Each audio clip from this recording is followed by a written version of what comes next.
What's up, YouTubers? Such a nice day, I thought I would leave the shop and kind of take care of some stuff outside. So that's kind of what I'm doing. I thought I'd take you along a little bit. Now, in my previous video where I was talking about having a 10-year plan, well, in this video I'm going to show you what my 10-year plan was, or at least what I did in the last 10 years.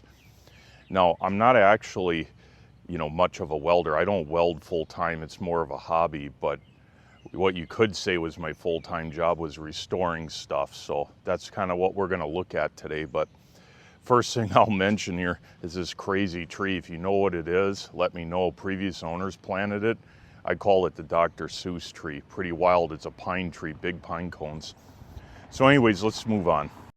Here's part of my front yard. I got a couple nice trees and unfortunately some weeds growing up that I got to take care of. But since the place is selling, I won't have to do that too much more. Here's my favorite tree in the yard. I call it Mr. Pine. Probably like 60, 70 years old roughly.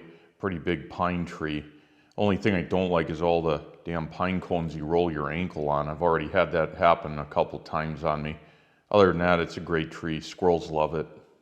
Speaking of squirrels, this guy decided to come and hang out and eat some seed and fruit that I left out. He says hi.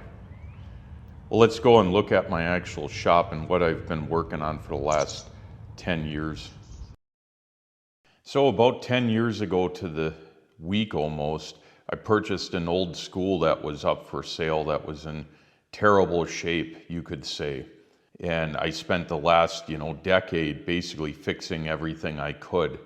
I put approximately 12,000 labor hours by my best calculation into the place. So if you can imagine working like 48 to 60 hours a week at your normal job and then coming home and doing another 40 to 50 hours a week on a property, you can imagine the undertaking that I went through in the last 10 years. Unfortunately, I didn't really film anything, nor did I really upload any videos on this project. I kind of regret not doing that. It's just that I hit the point where I'm like, either I can shoot videos or I can get stuff done. And it was more important to get stuff done than it was to edit videos and show how I was doing stuff. So unfortunately, I didn't do a whole lot of that. I did take pictures along the way. In the next video in this series, I'm actually going to share some of those pictures of what I restored in the before and after, because I'm sure you guys will get a kick out of it. But in respect to the new owners of the property, I'm not going to do a video walkthrough as much as I would like to, because it'd be a lot easier just to do that and then point at stuff and talk about what I did and before and after. But I don't want the new owners to be inundated with people asking questions and wanting tours and all of that, because that's kind of odd, and that kind of is how things turned into for me since it's been up for sale for a year. So you're probably asking yourself, why on earth would I buy a school, or would anyone? And answer's pretty simple. It was cheap and I was a lot younger. So those two things combined kind of made it very attractive to me. No, seriously though, I don't regret buying it and spending all the hours that I did fixing this place up. I learned a lot. It's kind of like in college education and building stuff when you take on a project like this. But a little bit of history about the building. It was an elementary school back, first built in the 1920s.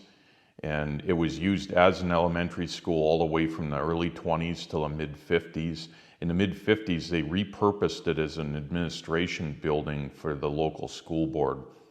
Unfortunately, the school is kind of a case of a city pulling eminent domain to take over another community's property, and thus the school was built by one community or, town, and then taken over within 25 years of its opening by another one.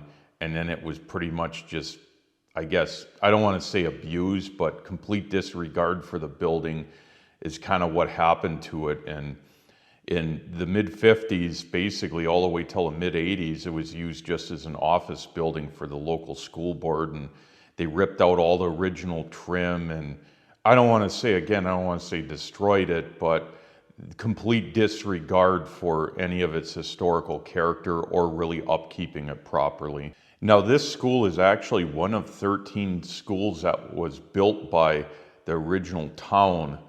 It's only one of two that is still standing that's even recognizable as a school. There was a third that was built into another group of buildings that you would never know was an actual original school. So realistically, it's only one of two out of the original 13 that are still standing. So pretty interesting, especially in as big of a city as I live in, very unusual. Now, it was actually sold off in the 1980s after the local community decided that they no longer needed it.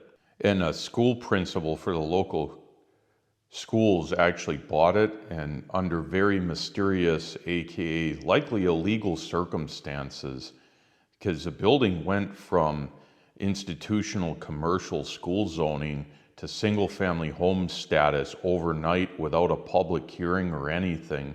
And pretty much everything surrounding how that happened seems to be, at least on face value, not likely legal, and kind of has created a problem for me personally, since I can't legally run a business out of it, and the city's unwilling to even entertain the idea of going back to commercial zoning on it, despite it meeting all the requirements of a commercial building minus a sprinkler system.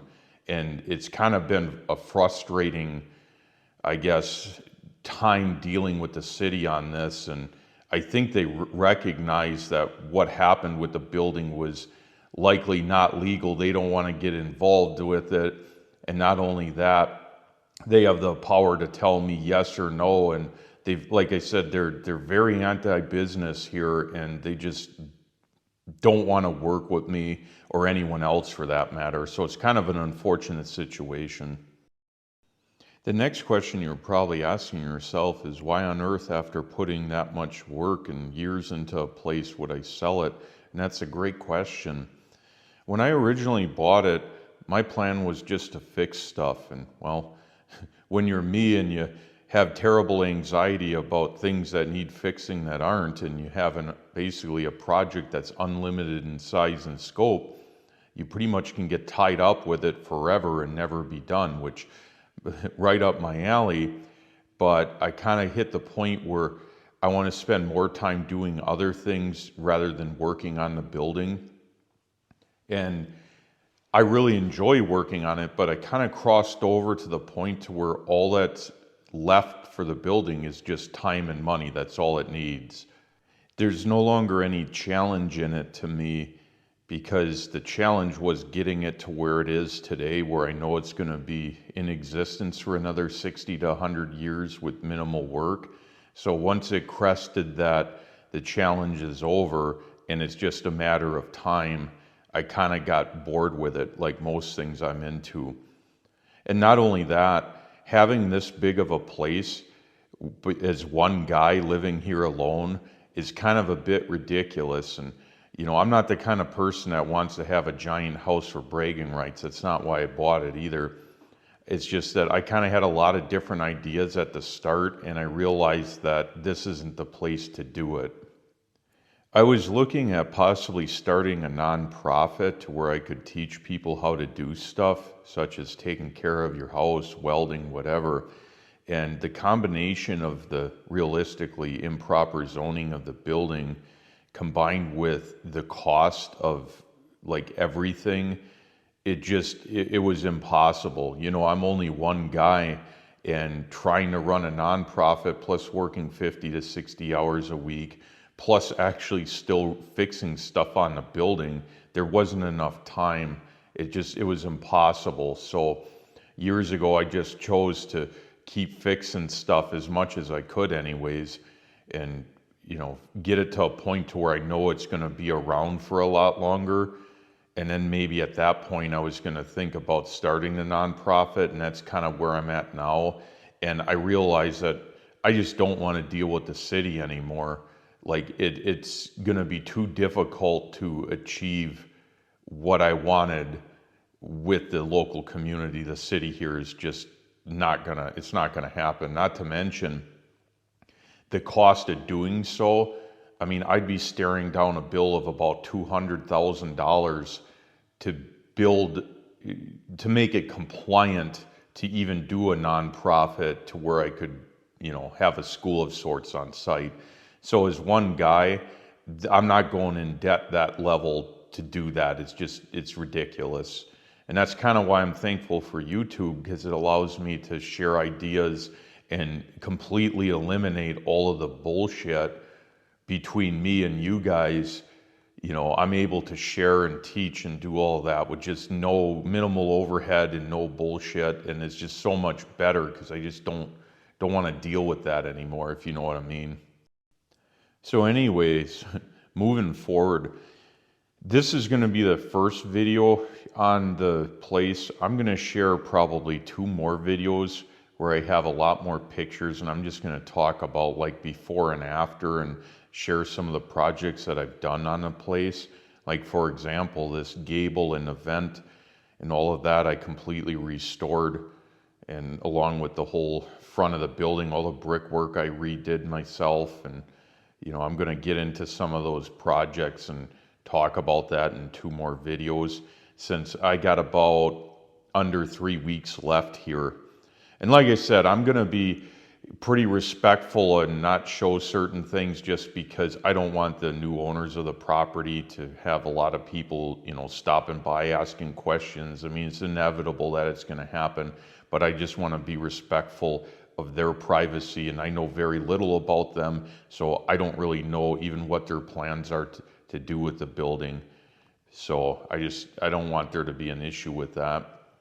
But yeah, so there you have it. Thanks for watching the video, and hopefully you'll stick around for the other 2 parts.